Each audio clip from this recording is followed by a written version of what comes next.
Welcome to the Salon Owners Collective Podcast. Each week on the podcast, you'll hear stories and tactics from experts and influencers who will provide you with actionable steps to transform your business and your life. I'm your host, Larissa McClellan, and I help salon owners move from stress and overwhelm to lead a life of freedom and profit by implementing a strategic framework to grow and scale their business. So wherever you are in the world, I want to officially invite you to join me in this episode and make an important step in your journey towards more freedom and more profit. You have to get really comfortable with being uncomfortable, whether be having those tough conversations, sometimes super awkward conversations with your team, or just going out on your own and opening up your first salon. Because opening your first salon can feel rather uncomfortable. And I remember feeling all of these different emotions and thinking, should I, shouldn't I? But that feeling of uncomfortableness and feeling comfortable being uncomfortable is really what makes us grow. And it's that feeling that helped today's guest on the podcast to grow her salon to a team of 5 in only 18 months. So today on the Salon Owners Collective Podcast, I'm really excited to introduce you a good friend of mine, Kelly Manu, and she is the winner of the New Zealand Salon of the Year 2023. And she is the founder of UNA. So let's meet Kelly and get straight into it. Kelly, thank you for joining me on the Salon Owners Collective Podcast. I'm pleased to have you here. Thank you so much for having me. I'm excited to be here. Same. So before we get started and we share your story, I'm really keen for you to share, who are you, Kelly? Where do you live in the world? And what got you to where you are today? Give us a little bit of a backstory. Who is Kelly? That's a great question. It's funny because I feel like as New Zealanders, especially New Zealand women, we find it really hard to talk about ourselves. But I started as a hair my original background was hair and makeup artist. At 21, did some work on TV and film. Just got into a salon kind of by chance. I just wanted to do my apprenticeship and go back to doing film work. And then as soon as I got into a salon, I realized all the places that you could really take being a hairstylist. So did that. I originally started in Wellington, moved to Auckland, been hairdressing for 10 years now. And it's funny, I always, throughout my entire career, I was like, I'm going to move overseas. I do not want to ever own a salon. And then being in a lockdown really gave me a chance to think about things, and the overseas thing was no longer happening. And then I opened a salon. Here we are. Here we are. So you and I first came across each other when you worked with L'Oreal. You spent quite a few years in a L'Oreal role. So tell us a little bit about who were you inside of the L'Oreal bubble? So I've been an artist with L'Oreal for about the last, I think it's maybe 6 or 7 years. Originally started with Redken as an artist, then switched to L'Oreal, both under the L'Oreal umbrella. And in my 10 years of hairdressing, a vast majority of that has been spent in an artistic role. I'm a really high achiever, and I like to do things quickly. So I have been facilitating classes for L'Oreal since I've been doing my own classes since 2018. I've been their balayage expert since 2019. And with that, that's taken me international. I get to travel across the country teaching lots of salons, people of all levels, how to color, inspire them. Yeah. I love that. And so that's where we originally crossed paths. Yes. And we've always kind of kept in touch one way or the other. Social media is very useful for that. And outside of the Momentum program, we recently caught up at the New Zealand Industry Awards. And I was very excited to see you receive the Industry New Zealand Salon of the Year Award. And I thought we have to share Kelly's story because it's been quite a short and hard and fast journey to success. Yes. And I know this is going to be super super inspiring for other salon owners, which is why you're here today. So I think just to give context, Kelly, you opened your salon just over 18 months ago, March 2022. And so why don't you just take us through a little bit of a journey of like what's happened in the last 18, 20 months. From it was just you to start with, and now you have a team. So just take us on a little bit of a journey. Yes. So, yep, opened in March last year. And then I did, like, originally actually wanted to open in December, but we were delayed with construction, as you know, these things always happen. So I was very ready to open by that point. I don't like delays. And it was just me for the beginning, and then we had I brought someone else on in February of this year, and then another 2 people in July. So kind of for the vast majority, it was just by myself. I really wanted to wait for the right people. I never advertised. I kind of went by word of mouth. Which I don't know if I'd recommend that, but it worked for me. Just putting my feelers out, and luckily I've got a really good network to find some like-minded people. And yes. Yeah. Okay. I before we jumped on and push record, I said, Kelly, why do you think you've been successful? What are the top 3 reasons that have taken you here? So I want to talk about that in just a moment. But to give context to who is Kelly inside of her business, you're on the floor about 32 hours a week. Yep. You've got 3 stylists, you've got 1 nail technician. But I just want to add on top of that, you still do education, you still are involved in Colour Trophy, you are still judging awards, and Yep. you're out there in the industry and in the community. You're a busy girl. Yes, I am. But you're heavily involved in the industry, which I really love. And so I'm really keen to explore, what are the top 3 reasons that you have got to the success so quickly? So let's start with that. And one that really I thought was really fundamentally important was about your clear vision. So talk to me about why you think, in terms of having that vision, that's been important. Yes, I've been really lucky in that, like, the salons that I've worked with, the owners have like really given me an insight to their business, and so I really knew from the start that I needed to go into it with a really clear vision. I knew that would make it successful really quickly, and if you haven't figured out by now, I like to do things quickly. So like again, like the lockdown time really gave me time to sit down and kind of look at everything as a whole, look at the industry, look at like what's worked for me, what hasn't worked for me in past salons, and how I wanted that to look like. And really, like, what resonated with me is that I'm quite a motivated individual. And I really wanted to empower other stylists to be the same. And so what I really wanted to do is bring people in who could run their own columns really efficiently. If they couldn't, we'll get them up to speed on that.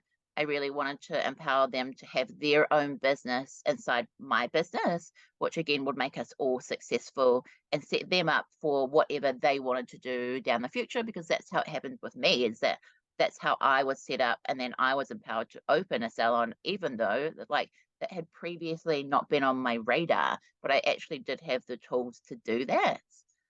So I really wanted people who really value sustainability, loyal relationships with their clients, and did really, really good work. And so that was really like my key things that I was looking for. And I just wanted it to be a really, really beautiful space that everyone had a really good time and everyone was really successful. Yeah, I think, the message there is that you were clear before you started on what those values were, what was important to you, the vibe of the business, and who the people were. Like, if they didn't have those or didn't share those, that you weren't going to compromise that. Yes. Yep, Yeah. absolutely. And I think one of the key things when I was an apprentice, I'm pretty sure it was actually you who did this exercise with me. Um, I would have been hairdressing for maybe like 3 years at that point, and you made us sit down and actually map out who our ideal client was and what they looked like, what they did, etc. So that made that really clear. But that also, when I went into this, I sat down and figured out who my ideal team was, what they looked like, what their story was, etc. And so it's funny how you can take that and apply it to everything else, and it Yes. just made everything really clear for me. Yeah, I love that, which actually was one of your other key points in terms of building a team. Kelly, you said to me, I was not in a rush to build a team. I waited for the right people. And Yes. from the outside, and I'd love you to talk more about that. From the outside, it was really fast. Just to give context, like, from in 18 months, you've got a team of, there's 5 of you now. And Yeah. from the outside, that you could say you did that really fast. But I think what's interesting is the patience that you felt internally. So talk to me about that. Like, what did that look like? I'm waiting for the right people. Yes. It's funny that you say it was really fast because I feel like it was really slow. Like I feel like most people would go into it like trying to start with a team already. And for me, what I wanted to do was I wanted to have my space set up and I wanted to be able to be self-sufficient in my space, which meant that if for some reason all of my team left, I would be fine. I can pay the rent, I can pay the bills with my own work. And I wanted to live in my space by myself and figure things out by myself so that I was again really clear on everything. And I could sort out any teething issues without having other team members there to distract, I guess, or like have to put them through it as well. It just made it really easy for me to iron out issues. So that meant when a team did come in, they could come into a really easy, seamless kind of environment. And so, yeah, when I originally opened, like I just started putting out feelers every now and then. And I had a few interviews and they weren't the right people. Um, and so for me, I like by the time I did hire my first person in February when I'd opened in March, I was like, man, I'm really taking my time with this. I should probably hurry up. But there were life events in that year that did like slow things down for me. Um, and so yeah, when the right people did come, I was so ready to take them. But it was really important for me to be self-sufficient and know my business before I brought people into it. Hey, I just wanted to pop in to tell you something. Don't worry, we're going to get back to this awesome episode in just a second. Now, if this sounds like you, listen up. You have a team. You love your team, but you're sick of wondering why and wishing your team would make their sales targets. You want them to be smashing sales because it shows that they're actually looking after their clients really well.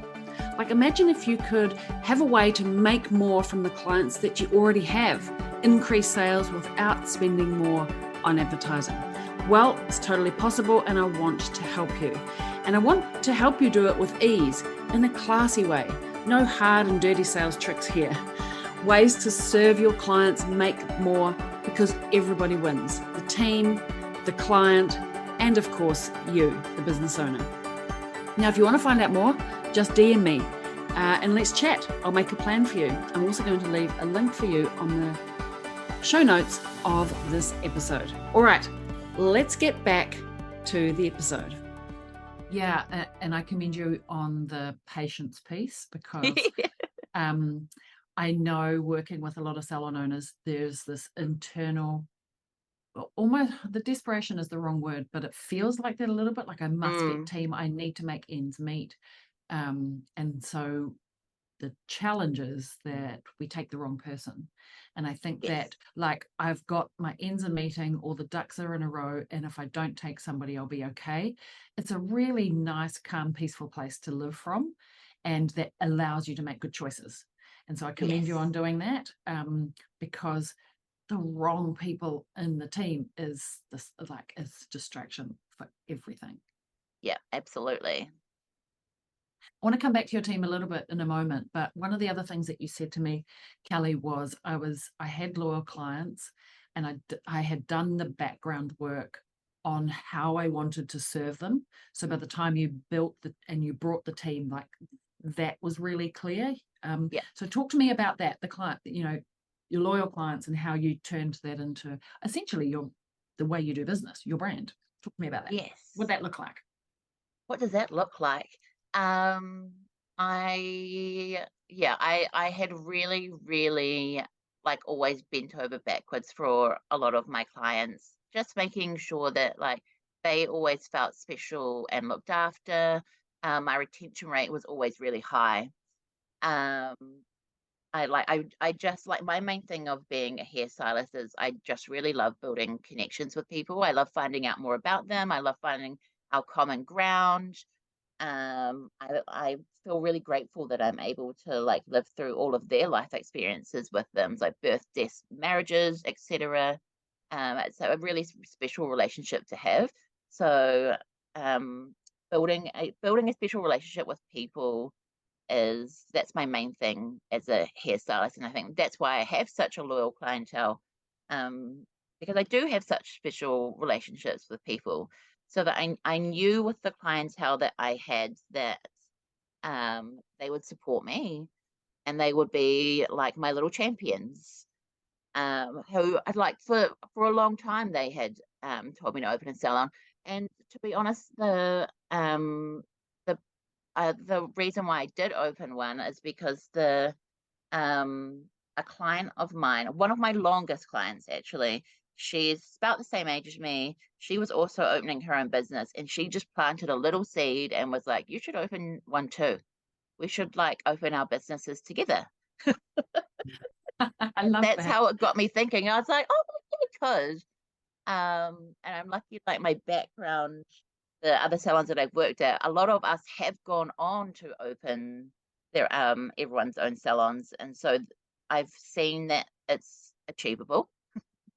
I know that whatever I do, I can, if I set my mind to it, I know that I can be successful in it. And I had my clients that were ready to support me and shout from the rooftops that this is a new amazing salon, everyone go there. And so I felt really comfortable in doing that. It's funny, I had a lot of people be like, "Aren't you freaking out that you're opening a new salon? Like, we still don't 100% know how this pandemic stuff is going to go." And at no point did I kind of freak out about it, because I knew that I had everything set up to be successful. Yeah. I love that sense of confidence. And I guess that I would make the assumption, Kelly, that it comes from, I have been successful in the past, and so I know I can bring those same skills to whatever I apply myself to. Would that be Absolutely. Yeah, Definitely. Yeah. I know that. I like one of my key like qualities, I guess, I think, is resilience. And I never give up. I know that if something doesn't work, I'll try something else. I'll always find something that'll work, because I don't like giving up. I'm like, I can make it work. Just give me a second, I'll figure it out. Yeah. I think that skill in itself is the key. It's resilience and grit, like having the grit to push through and find the solution, even if you can't find it immediately. I know for me that I remember when I realized that I had that, and that I built the confidence in myself that, you know what, I don't even know the answer, but I know how to keep going until I find it. Like, I'm relentless. And I think if you can have that trust in yourself, actually everything will be okay. You can't control everything. You can't control external things, but you know that you can work yourself to find the answer. I think that's a super important attribute to be a business owner. Yeah, I so agree. And I feel like the moment that you realize that you're capable of that, that opens up a whole new world to you.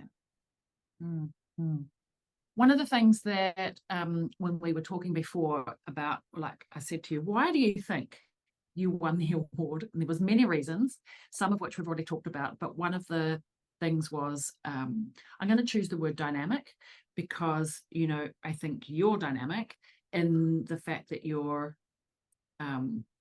resilient and, committed and all of those things, but you're quite in the industry. You're doing a lot of things at a time.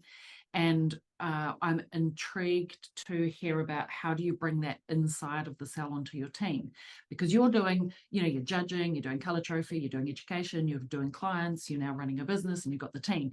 You're dynamic just by the fact that you're doing all of the things. How do you bring that in for your people? Yes, it's funny. I always think I have 4 jobs.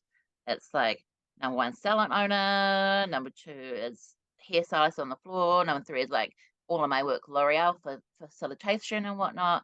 And then also my freelance side of it, because I do a lot of photo shoots and whatnot as well on the side. And I think it was really important for me to use all of those tools to inspire my team. And give them opportunities that not everyone would necessarily be able to do. I feel like that's what also has helped me be successful, is the fact that I've had so many different avenues I was able to tap into over my career. And so bringing the guys along to assist on photo shoots, they come to all of my classes. They're always doing extra education with L'Oreal. They get exposure to like the top hairstylists coming and assisting them. And so all of that really fast tracks their knowledge and their success in the same way that it did for me when I was coming up in that way. It really exposes you to a wide range of skills and people and personalities. And like totally, it opens up their eyes. It makes them really inspired. It means that they come into the salon and they're excited to tell their clients about what they're doing. They're excited to try new things on them. And so it always keeps them fresh. They're never bored. Yeah, I love that, because I do think it's easy otherwise to get into the humdrum of same shit, different day. Yes. That word dynamic is clearly an important piece of their whole career, I guess. Would you say? Yeah, absolutely. Yes. It just makes them really well-rounded stylists, essentially. Yeah. Yeah. So, Kelly, what does the future hold for you? What's the goal in the next, 3, 6, 9 years? Where do you see things going? Do you have the same clarity into the future that you did at the start, or are you kind of like thinking about that still? Thinking about that still. I've been asked this question a lot lately, I think, since I've won the award. Is like, what does the future hold? And I'm like, oh my God, I don't know. I'm just trying to finish the year. Do you know, it's a bit like if you get married or have a child, like the immediate answer, the baby, you've just got the baby in your arm and people are saying, are you going to have another one? It's like, hang on a minute, I've just worked out that I've got one. Yes. So I think that's the grace is fair and true. Yeah, that's so true. I'm like, I'm just trying to take care of this current baby. Yeah. Don't give me more. Don't give me more. Yes. Yeah, I'm excited for what the future holds. What does it hold? I'm not 100% sure yet, but I'm just excited to grow my salon, really empower my stylists to build up their columns, make them have their amazing loyal relationships with their clients. If they want to go into like a photo shoot or an education realm, I'm ready to help them and upskill them with that. I think, I guess like actually long-term plan, I would love to see people, my staff that have been under me, go off and have their own businesses. I would love to empower people to know that they can do that and to help them. My old salon owners that I've worked with in the past are always there if I need anything, as I would be there for my future staff if they need anything. I think like gone are the days of people being like, you have to stay here, like don't you dare leave, I'm going to be so upset when you leave. I'm like, let's like build you up and see where you can take this, see where you can go with this. You don't have to be here forever. Yeah, I think that's really refreshing, and I think it's really relevant for right now in terms of the way that people think. And it also means that you've adopted a mindset of abundance rather than scarcity, and I must hold you because I can't find anybody else. And if you've got an interesting and dynamic place for people to come and work, then finding the people is not necessarily going to be tricky. Yes. It's a good thing. And I think it also puts the responsibility onto the business owner, the salon owner, to have a business model that works, that people can come and go. We have process around how we bring people in and who we bring in. We have a process around how we build people up, and we have a process about letting them free into the next stage. Yes. And I think when we think about flow as a business model rather than hold tight, lock down, and it becomes stagnant. And I think that's a business model of the past. We have to build that into the way we do business. And I think that's the way we're going to thrive going forward as an industry. Yeah. Would you agree? Absolutely, 100% agree. Yeah, for sure. And the sooner that you can get into that mindset, the easier you're going to find it as time goes on, because the industry really is changing. Yeah. And I remember as a young business owner, having that mindset of like, when I get to that point where I have my perfect team and everything's perfect, I think that's the mistake. It'll never be perfect. Your business will always be broken, and there will always be flux. So you've got to get comfortable with that and know, I know how to do flux. Then you can grow and skyrocket, I think. Yeah, absolutely. 100% agree. You have to get comfortable with being uncomfortable. Indeed, exactly. Well, let's Kelly, normally I would ask, as a business owner, what is your quote or mantra? I reckon that's it. That's the let's be uncomfortable. Let's be comfortable with the uncomfortable. I think that's a good quote or mantra. Yeah, I do love that. I do live by that. So that makes sense. If I'm not uncomfortable, absolutely. I'm not growing. So yeah. Okay. That's perfect. All right. What is a book, a podcast, a person that you follow, or somebody that you can think that all other business owners need to get involved in? Yes. Well, of course you, and if people aren't following you, then they are really missing out. I've got a few key people that I really love following on social media because they inspire me as a salon owner. One of them is the girls from Circles Hair, which is in Perth, Australia. And they actually did a little business breakfast tour with L'Oreal last year.